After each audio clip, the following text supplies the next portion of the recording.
अब एक बात सावधानी से सुनिएगा, शायद शिव महापुराण के माध्यम से अभी तक ये बात सामने नहीं आई, पर शिव पंचायत कथा में आ रही है। जितने आस्था चैनल पर कथा सुन रहे हो, जितने फेसबुक और यूट्यूब पर सुन रहे हो, और जितने इस छत्तीसगढ़ की पावन धरा पर बैठकर सुन रहे हो, बहुत सावधानी से सुनना।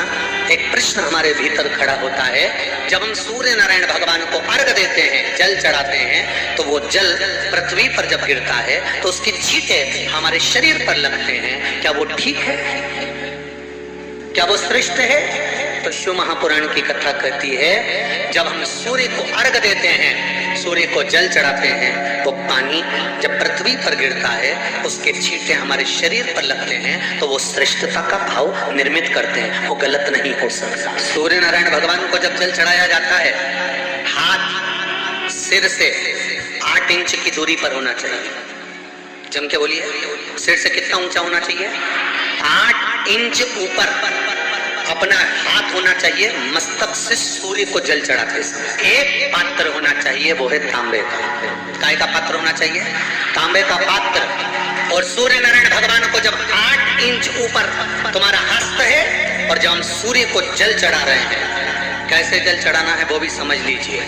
अगर कोई कैंसर का मरीज है, जिसके चेस्ट में कैंसर आ गया हो, लेफ्ट में राइट में कहीं पर कैंसर आ गया हो, या कोई गठान आ गई हो, तो महाराज आप जल चढ़ाते समय उस जल की धार को सूर्य भगवान को जब चढ़ा रहे हो, तो धार आपकी गठान की ओर जाना चाहिए, जिससे सूर्य की किरण उस जल में से आपके उस स्थान पर पड़े, उस जगह पर पड़े जहां पर गठान है।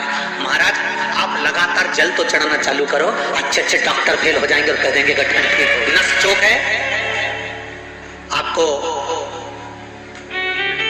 कहीं ना कहीं छल्ला डलेगा, आपको कह दिया इसमें कुछ ना कुछ प्रॉब्लम आ रही है। आप सूर्य को अर्घ देना चालू कर दो, सूर्य को जल चढ़ाना चालू कर दीजिए। आप सूर्य को जल चढ़ाओ, वो जल की जो तरंग आ रही है, वो जल जो निकल कर जा रहा है, उसकी जो किरण आपके हृदय पर, आपकी छाती पर पड़ रही है, नाड़ियों में पड़ रही है, नसों में पड़ रही है, उसका बल देखो तो सही।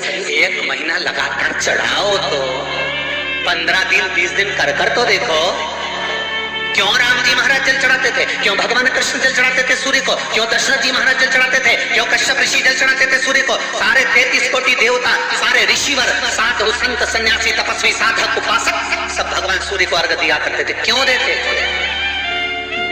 सूर्य नारायण भगवान को जल चढ़ाते समय आपके पंजों की एड़ी ऊंची नहीं होना चाहिए, ध्यान दीजिएगा।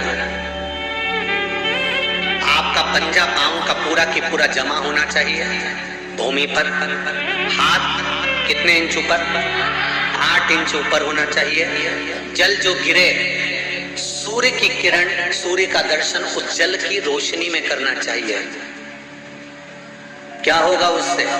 जिस बच्चे को आंख में चश्मा लगा हो, मोटे से मोटा चश्मा लगा हो, छूट नहीं रहा हो, तो थोड़े दिन उसको सूर्य का अर्घ चढ़वाना चालू कर दो, और जल में से सूर्य का दर्शन कराना चालू कर दो।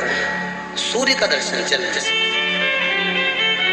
2 महीना 2.5 महीना बहुत है, आंख की रोशनी बढ़ जाएगी, चश्मा हट जाएगा। आप कर देखिए। अगर कहीं आपको लगता हो कि बच्चा पढ़ने में कमजोर है, विद्या में कमजोर है, रिजल्ट अच्छा नहीं आ रहा, पढ़ने में कमजोर है, वो पढ़े अपनी जगह पढ़े, वो कार्य करे अपनी जगह करे, मेहनत करे अपनी जगह करे।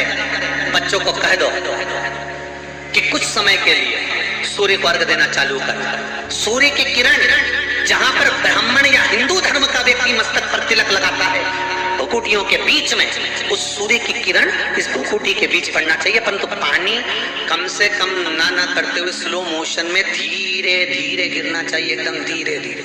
तो यहाँ एक रेखा सूर्य की किरण से पड़ती है।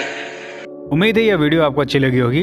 वीडियो अच्छी लगी हो तो इसे दूसरों के साथ भी शेयर करें, ताकि वे भी इस उपाय का लाभ उठा सके।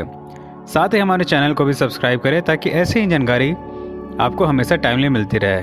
धन्यवाद। श्री शिवाय नमस्तुभ्यम।